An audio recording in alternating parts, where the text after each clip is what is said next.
The human body is so marvelously designed. It knows how to take care of itself.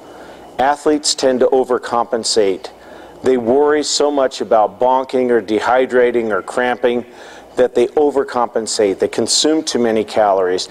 They drink too much fluids. They take in too much salt. And by doing so, they contravene or override all of these wonderful built-in survival mechanisms that are there to help us live one more day.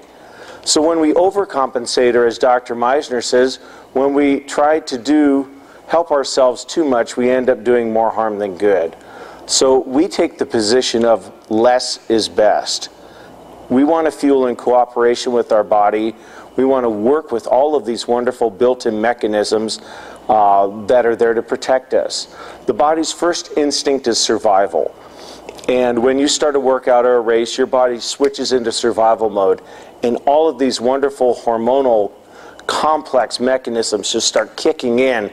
And the body is very capable of bridging the gap between what it's losing and what it can comfortably accept in return from you. So keep fluid intake during exercise between 16 to 28 ounces per hour.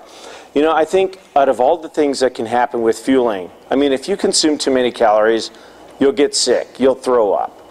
If you consume too much sodium, your body will retain excess fluids. You just disrupt all the hormonal mechanisms. If you drink too much, though, you can kill yourself, and people have done it. People have literally killed themselves by water intoxication. So you do need to be careful with fluid intake. You definitely don't want to dehydrate, but you don't want to overhydrate either. We read all the research on hydration, most of which was done by Dr. Tim Noakes of South Africa, Dr. Ian Harrison, who writes for Triathlete Magazine, and Dr. Ian Rogers in Australia. They are the gurus of hydration, and they've done study after study with thousands and tens of thousands of athletes, and they came to this conclusion. You can prevent dehydration without flirting with all the issues of overhydration by keeping your fluid intake between 16 and 28 ounces per hour. I'm going to whittle that down just a little bit more. It's about a 20-ounce water bottle. It's about 25 ounces. Here's a good starting point. Somewhere between here and here, plus or minus 3 or 4 ounces on either side, depending on your size, the weight, your body weight, the weather outside, how poorly or well you're acclimated to it.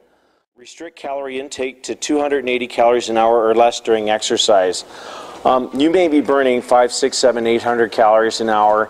There's absolutely no way your body can accept anywhere near that amount from your fuel donation. Try and do that someday and watch what happens. Your stomach will rebel. You will be off the bike or out of your running shoes on the side of the road holding your stomach back. The body is simply not equipped to accept in replenishment an amount that comes anywhere near what it's losing. And it knows this. It knows that it can accept calories back in at a rate that it's depleting them. So everyone says, well, wait a minute. If you're saying I'm burning 800 calories an hour, and by and large I've got to limit it to around 280 at the max, how come I don't die out here? You know, that's what happened to me in my first race across America. My coach was telling me to replace all the calories out with equal or near equal amounts, when what I should have done is realized we all have, I don't care how thin you are, we all have at least 40,000 calories, I'm probably closer to 100,000 calories, available from body fat stores. Once you hit hour number 2 and beyond, 2/3 of your energy is going to be fulfilled from body fat stores. That's one of your body's natural built-in survival mechanisms, which is why you don't need to replace what you lose in equal or near equal amounts. The human liver can kick back into the energy cycle roughly 4 to 4.6 calories per minute, or roughly 240 to 280. That 4 calories, 240 to 280 is, for the average size athlete, meaning about 160, 165 pounds, that is the limit that the liver can kick back into the energy cycle. Now, if you're a lighter weight athlete, you can certainly get by on a lot less, and if you're a larger athlete, you might be able to get by on a lot more. But I believe that when it comes to calorie intake, the least amount of calories that you need to keep your body doing what you want it to do hour after hour after hour, that is the right way to fuel. Because if anything, if you screw up on the not enough side, that's an easy problem to fix. I'll just take some more calories in. But if you overdo it, if you err on the I just downed like 500 calories, now I can hear my stomach rumbling, and there's a big climb coming up, things aren't going to turn out well. Yeah, that's a lot harder hole to dig yourself out.